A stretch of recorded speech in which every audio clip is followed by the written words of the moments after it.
చూస్ country delight, live better. ఇప్పుడే country delight app ని download చేసుకోండి. నమస్తే, వెల్కమ్ టు సుమన్ టీవీ. నేను మీ సాయి భైరి. ఈరోజు రక్షాబంధన్ అందరికీ తెలిసిందే. ఈరోజు అక్కలు చెల్లెలందరూ వారి యొక్క సోదరులకు రాఖీలు కట్టి వారి యొక్క ప్రేమను వ్యక్తపరుస్తూ అన్నా చెల్లెళ్ళు అక్కా తమ్ముల యొక్క అనుబంధాన్ని వ్యక్తపరిచేటువంటి దినం. గత 2 రోజుల క్రితం ఇదే ఒక రక్షాబంధానికి సంబంధించినటువంటి ఒక అంశం వైరల్గా మారింది. ఖమ్మం జిల్లా కూసుమంచి మండలం కిష్టాపురం వద్ద తన తమ్ముడు మరణించినటువంటి సందర్భంలో ఆ బాధను తట్టుకోలేక రక్షాబంధానికి 2 రోజుల ముందు తన తమ్ముడు మరణించినటువంటి సందర్భాన్ని జీర్ణించుకోలేక ఒక అక్క తన తమ్ముడికి పాడ మీదే రాఖీ కట్టినటువంటి వీడియో వైరల్గా మారింది.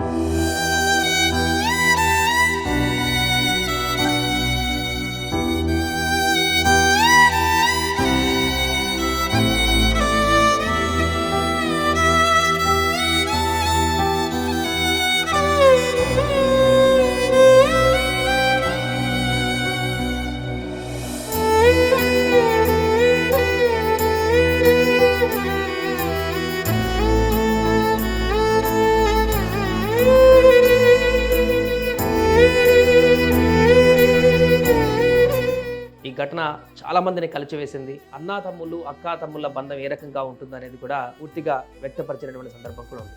ఒకసారి మాట్లాడదాం. వారు మనతో పాటు జూమ్లో లైవ్లో సిద్ధంగా ఉన్నారు. జ్యోతి గారు నమస్తే అండి. ముందుగా రక్షాబంధన్ శుభాకాంక్షలు. అదేవిధంగా మీ తమ్ముడు ఆత్మకి శాంతి చేకూరాలని కోరుకుంటున్నాం. సో ఎందుకు, ఏమైంది? మీ తమ్ముడికి ఎలా చనిపోయారు? జ్వరం వచ్చింది. సో మీరు ఎవ్రీ ఇయర్ తమ్ముడితో రాఖీ రక్షాబంధన్ రోజు తనతోనే గడుపుతారా? ప్రతి సంవత్సరం కడతా. సో ఎట్లా మీరు బాండింగ్ ఎలా ఉంటుంది? ఎవ్రీ ఇయర్ రాఖీ కడుతుంటారు అన్న తమ్ములు అందరూ కూడా, అందరి తమ్ములకి అక్క చెల్లెళ్ళు. సో ఈ సంవత్సరం ఆ అదృష్టం మీకు లేకుండా పోయింది అనేటువంటి ఆవేదన మొన్న ఆ వీడియోలో మేము చూసాం. చాలా బాధ అనిపించింది మాకు కూడా. ఆ సందర్భంలో రాఖీ పాడే మీద తమ్ముడికి కడుతున్నటువంటి సందర్భంలో చాలా బాధపడుతున్నారు, చూసాం. మేము ప్రతి సంవత్సరం కడుతున్నాం కదా, ఈ సంవత్సరం లేదని బాగా.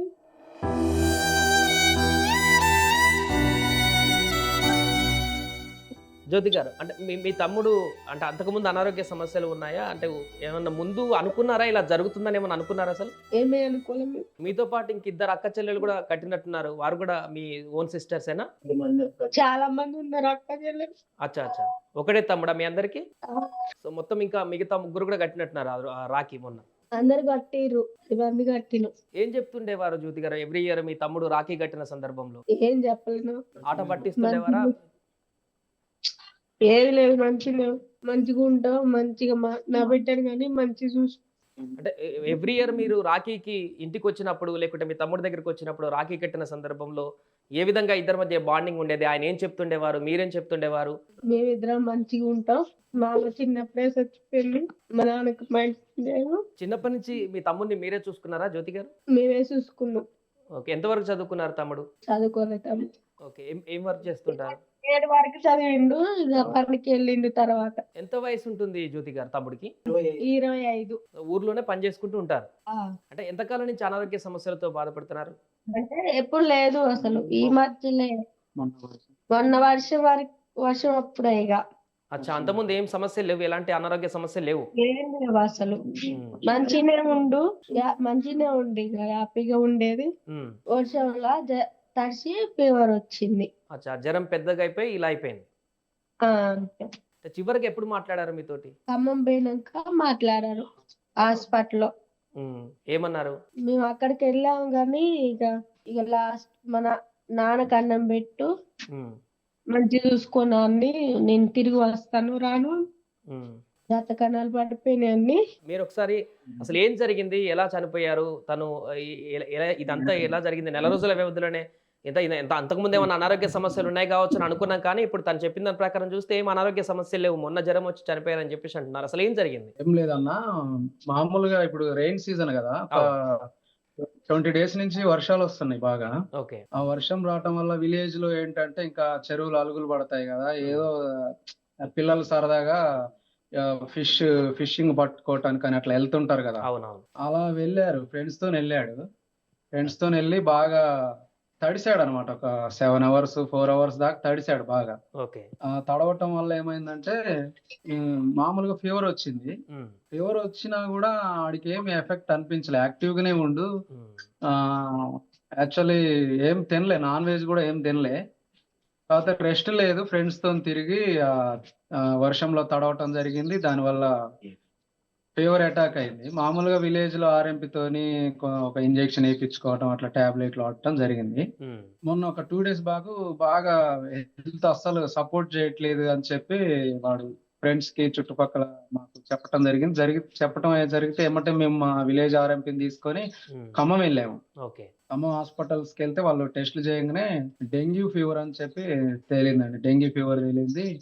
చాలా సీరియస్ గా ఉందన్నమాట. అది రక్త కణాలు కూడా పడిపోయినాయి. ఒక 25,000-35,000 వరకే ఉన్నాయి, మొత్తం పడిపోయి. రక్త కణాల కోసం మేము ట్రై చేసాము.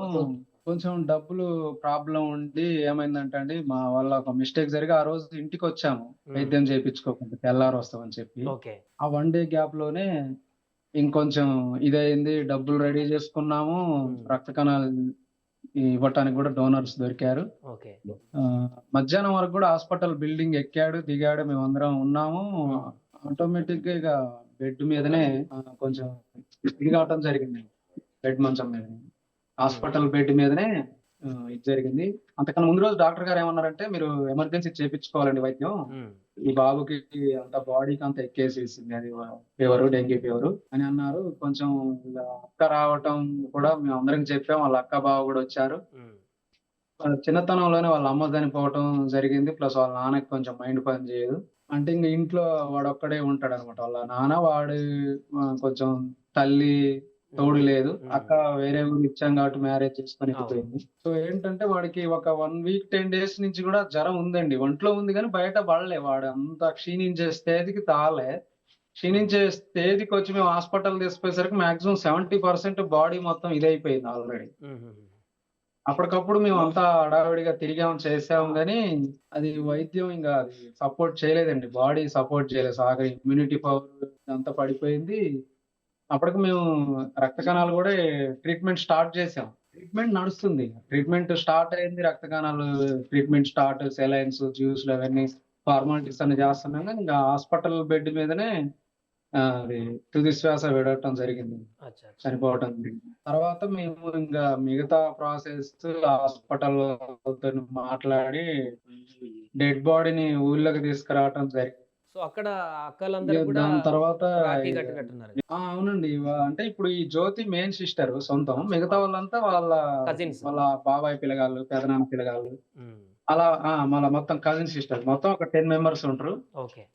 ఇక ఆ రోజు అదే గండి లాస్ట్ తెల్లారితే ఇవాళ రాఖీ కదా అంటే, మొన్న జరిగింది కదా, ఇక మళ్ళీ మేము మా అన్నయ్య కట్టలేము చేయలేమని చెప్పి వాళ్ళందరూ ఆల్రెడీ కొని పెట్టుకున్న రాఖీలన్నీ ఇంకా ఆ రోజు అక్కడ శ్మశాన వాటికలో రాఖీ కట్టడం జరిగిందండి. చాలా అందరూ ఎమోషనల్ కూడా అయినట్టున్నారు. ఆ విలేజ్ కి వచ్చినట్టు, ఆ విలేజ్ లో ఉన్నటువంటి స్థానికులు. అవునండి.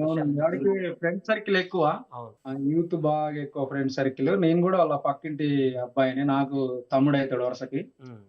మేమందరం కూడా దాంట్లో హాస్పిటల్ కి తీసుకెళ్లటం డిసైడ్ అయిన కానించి మేము అందరం తిరిగామండి. ఒక 20-30 మంది వరకు ఖమ్మం పోవటం, మళ్ళీ ఊరికి రావటం, వాళ్ళ అక్కకి తెలియజేయటం, వాళ్ళ రిలేషన్ వాళ్ళకి చెప్పటం, ఇవన్నీ హడావిడి చేసాం. కానీ బ్యాడ్ లక్ అండి, మాకు దక్కలేదు. 25-26 సంవత్సరాల ఏజ్, అసలు ఏమి అనుభవించలేదు, ఏం లేదు. ఎవరికి అన్యాయం చేసినోడు కాదు, మంచోడే. పొక్కులేని ఆపరేటర్ గా జీవనోపాధి చేసుకుంటానండి. జ్యోతి గారు, ఈరోజు రక్షాబంధాన్ని, ఈరోజు మీ తమ్ముడు మీతో పాటు లేడు, చాలా చింతిస్తున్న విషయానికి సంబంధించి. కానీ ఎంతోమంది ఇలాంటి అక్కలకు, తమ్ముళ్ళకి మీరు మొన్న చేసినటువంటి రాఖీ కట్టినటువంటి సందర్భం చాలామంది గుండెల్ని కలిచివేసింది. సో ఈరోజు అన్నదమ్ములకు సంబంధించిన, అక్క తమ్ముళ్ళకు సంబంధించినటువంటి రక్షాబంధన్ సందర్భంగా వారందరికీ ఏం చెప్తారు? మీ తమ్ముడు లేనటువంటి సందర్భంలో కొంత బాధాకరంగా అనిపిస్తుంది అందరికి కూడా, కానీ ఈ రక్షాబంధన్ సందర్భంగా ఏం చెప్తారు? నాలాంటి అక్క చెల్లెలకి అప్పుడు కోరుకుంటా.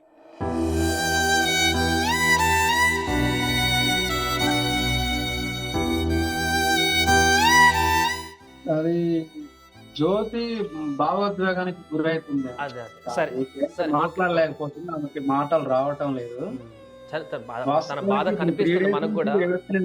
ఎవరం వచ్చినా ఎవరం కలిసినా మమ్మల్ని చూసి ఏడుస్తూనే ఉంది. నేను జ్యోతికి అన్నయ్యనే అయితా. ఎవరికి అంటే ఓన్ తమ్ముడు ఇక లేడు. అంటే ఇప్పుడు జ్యోతి కూడా వాళ్ళ బాబాయ్ పిల్లగాళ్ళకి, పెదనాన్న పిల్లగాళ్ళకి కట్టుకోవాల్సిన పరిస్థితి ఈ రోజు. ఇక నెక్స్ట్ ఇయర్ నుంచి అసలు ఇక నాకు తెలిసి ఇంకా వస్తుందో రాదో కూడా తెలియదు ఈ ఊర్లోకి. ఇప్పుడు ఎట్లా ఊర్లో ఉంది కాబట్టి కడతది, ఇప్పుడు మామూలుగా కడతది.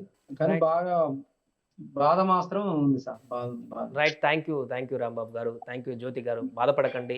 ఇలాంటి రక్షాబంధన్లలో ఇప్పుడు ఈ పక్కన ఉన్నటువంటి తమ్ముడే ఇంకా సొంత తమ్ముడు అని చెప్పేసి అనుకొని మీరు కూడా దృఢంగా ఉండండి, బాధపడకండి. తమ్ముళ్ళు లేని లోటు ఎవరు తీర్చలేరు, కానీ ఇంకా ఆ దేవుడు అలా చేశారు కాబట్టి ఏం చేయలేం. రైట్, థ్యాంక్ యూ జూమ్లో మాతో పార్టిసిపేట్ చేసినందుకు. ఇది కూసుమంచి మండలం కిష్టాపురంలో మొన్న జరిగినటువంటి సంఘటన. సొంత తమ్ముడు మరణించినటువంటి సందర్భంలో పాడెపైన రాఖీ కడుతూ వారి యొక్క ఆవేదనను వ్యక్తపరుస్తున్నటువంటి అక్కా చెల్లెలకు సంబంధించినటువంటి అంశం. సుమన్ టీవీలో మీ పర్సనల్ అండ్ బిజినెస్ ప్రమోషన్స్ కోసం కింది నెంబర్కి కాంటాక్ట్ చేయండి.